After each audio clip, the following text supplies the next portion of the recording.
Bell Ribeiro-Addy. Thank you very much, Chair. It's a pleasure to serve under your chairmanship today, and I want to congratulate my honourable friend, the member for Iserlohn, and please excuse me if I've said that wrong, for securing this debate today. I know that previously, I believe it was the year before last, that no subject had actually received more signatories for parliamentary petition than those surrounding Black history, and that being taught as part of our national curriculum, and that is certainly continuing with the petition we are discussing today. And I'm not surprised, because when it comes to Black history, we are not given a complete picture. When it comes to British history, we are not given a complete picture, because Black history is so often missing from this, and a history of our slavery and colonialism in the past is quite often missing. And how can we truly understand this country as it is if we do not address those issues? Like most people who've grown up in the UK over the past century, I never learnt very much about it, and what I did was self-taught. And the majority of the information you find is about the US civil rights struggle. And these international perspectives are very important. However, it was far too long before I discovered the UK's own rich civil rights history and all of the information that relates to our role in the slave trade and colonialism. And I want children in our country to learn about these things, to learn about why our country is the way it is today, and why they may, if they are Black or Asian or from an ethnic minority, experience discrimination today, and to learn about important figures like William Coufay and Mary Seacole, CLR James, Claudia Jones, Olive Morris, and so many more. I can't stress how damaging it is not to see yourself reflected in what you learn and what you learn in your history. Now, our governments seem quite obsessed at the moment about patriotism and having children sing certain songs in schools, etc. But when you're constantly made to feel like you are belong because of rhetorics around immigration, and when that's reinforced by what you learn, or rather what you don't learn, that can be extremely damaging.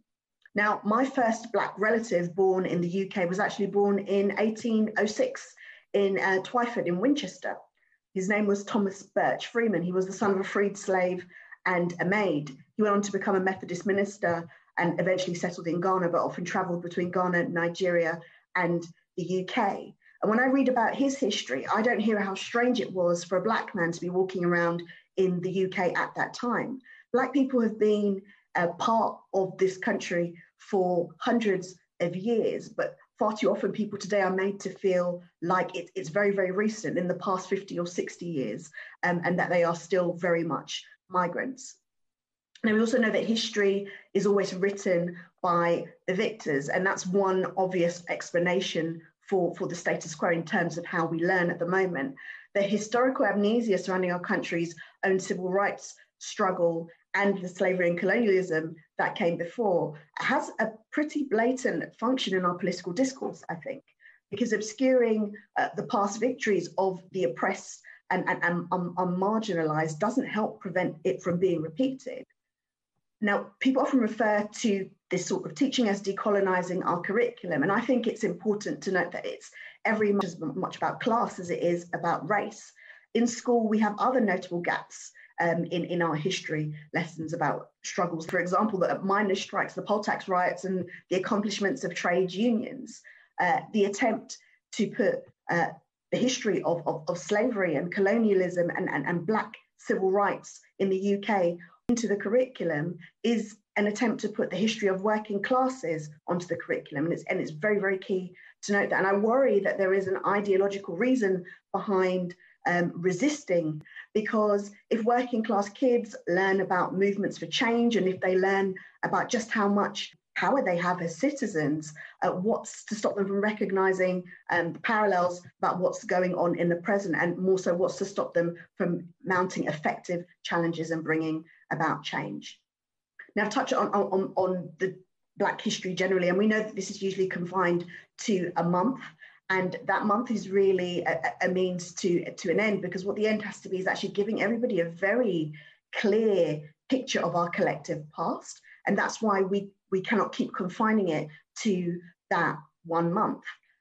Too much of the burden falls on busy teachers who often, and this is coming from information that was given to us as part of the Women in Select Committee don't necessarily feel confident in teaching certain subjects, and there is not much support from the government in that way. And I think the government should be taking a lead from brilliant teachers that do all of the work themselves, and organisations like the Black Curriculum, the Coalition of Anti-Racist Educators, and the Black Educators Alliance.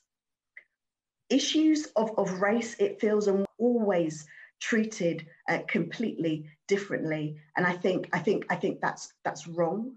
In that it's always treated as if you want to talk about race, you are taking away from talking about something else, and that's the essence of racism in itself. I've heard far too often people reducing the idea that we should teach slavery and colonialism in schools as nonsense, and that all it's doing is reinforcing the idea that at some point people in our country did something wrong, and taking children away from learning other more important things. And I can't understand why some cannot see just how important it is for people to learn about these issues so that we don't repeat them, so that we do understand where discrimination comes from. And confronting the history of slavery and empire isn't about past recrimination. We really do just need to address our shameful past in order to understand why we're living our shameful present, and eventually, hopefully, change what we see in terms of a future, and move to a future of equality. Now, in order to do this, we need to understand that it's going to start with education, because nobody is born racist. It's absolutely in what we learn. And if racism is ignorance, and I'm sure all members would agree with that, then what is education if not the absence of ignorance? If we teach these very, very important parts of our history, I really do believe it will change our discourse, and it will change the rhetoric and some of the shameful things we hear currently. So I wholeheartedly support this position, and I hope the government takes yet another petition on board that has been very, very clear about what we need to see in our curriculum. Thank you.